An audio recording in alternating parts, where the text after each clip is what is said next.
Ever asked your teen a simple question and got the eye roll, a shoulder shrug, or that classic mumbled whatever? It's frustrating, right?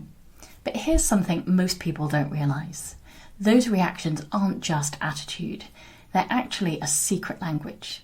And today, I'm going to help you decode it, so you can respond in a way that keeps the conversation alive instead of shutting it down. I call it the decode and respond formula. So here's how it works. Step 1. Notice the context. Where are they?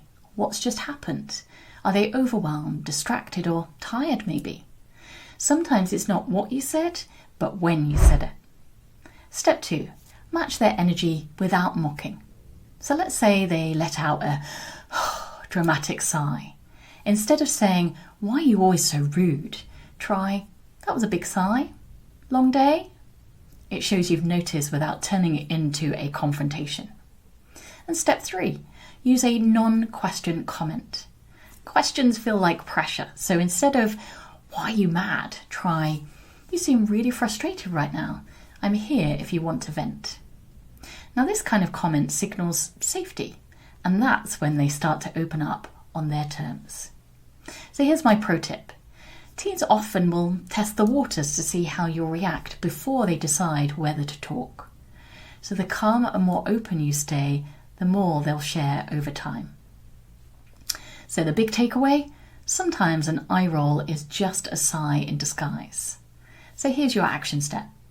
Next time your teen shrugs, sighs, or rolls their eyes, pause. Take a step back. Take a breath. Instead of reacting, try a gentle, non-question comment.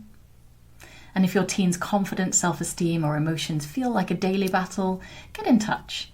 We can have a no-pressure chat about what might help. Because behind that eye roll is usually something that really matters. I'm Annette Du Bois. Thanks for watching. Now, have you noticed your teen using this kind of secret language lately? The eye rolls, the shrugs, or dramatic sighs?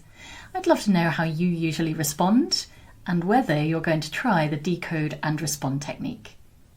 Why don't you share your thoughts in the comments?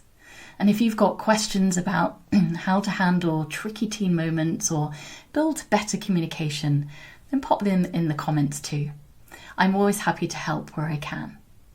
And if this tip helped, make sure you follow or subscribe for more practical real-world tools to help you connect better with your teen. There's more great tips to come.